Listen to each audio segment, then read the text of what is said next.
আজ আমি বানাবো সজনে পাতা দিয়ে ডাল দিয়ে একটা রেসিপি। নমস্কার বন্ধুরা, আমি রীতা চলে আসলাম আবারও তোমাদের সাথে নতুন একটা রেসিপি শেয়ার করতে। এই গরমের সময় কিন্তু এরকম একটা রেসিপি থাকলে খুবই ভালো, আমাদের স্বাস্থ্যের জন্যও খুবই ভালো, আর এটি কিন্তু খেতেও বন্ধুরা দুর্দান্ত হয়। রেসিপিটি করার জন্য এখানে আমি সজনে পাতা নিয়ে নিয়েছি। তারপর এখানে দেখো একটা কড়াইতে দিয়ে দিচ্ছি হচ্ছে মসুর ডাল। তোমরা চাইলে কিন্তু এটা যে কোনো ডাল দিয়ে রান্না করতে পারো।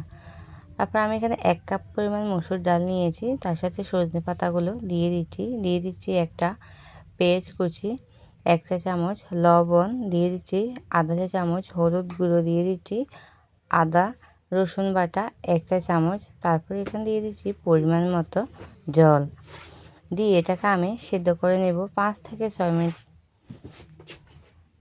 তারপরে এটাকে হালকা একটু নাড়াচাড়া করে নেব। তারপর একদম শেষে আমি একটুখানি সর্ষের তেল দিয়ে দিয়েছি, দিয়ে দেখো খুব ভালোভাবে এটাকে কিন্তু আমি সেদ্ধ করে নিয়েছি। এটা টোটালি আমার 10 মিনিট লেগেছে সেদ্ধ হতে। তারপর দেখো ওই কড়াইতে আমি দিয়ে দিচ্ছি হচ্ছে পরিমাণ মতো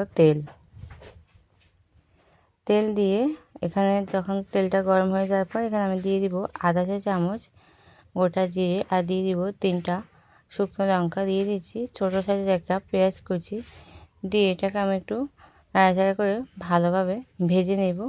পেঁয়াজের কালারটা খুব সুন্দর একটা কালার আসা পর্যন্ত এটাকে একদম লো টু মিডিয়ামে রেখে ভেজে নেবে। দেখো পেঁয়াজটা কিন্তু আমার পুরোপুরি ভাজা হয়ে গেছে। এই পর্যায়ে আমি সিদ্ধ করে রাখা ডাল আর সজনে পাতা দিয়ে দিচ্ছি, দিয়ে এটাকে হালকা নাড়াচাড়া করে নিচ্ছি। বন্ধুরা, এতে কিন্তু রেডি হয়ে গেছে আমার দুর্দান্ত স্বাদের এই রেসিপিটি। এটি বানাতে খুবই কম সময় লাগে, একদম অল্প সময় কিন্তু রেসিপিটি তৈরি করা যায়। আর দেখো একদম সম্পূর্ণভাবে কিন্তু রেসিপিটি আমার তৈরি হয়ে গেছে। আর এখন আমি একে নামিয়ে নেব।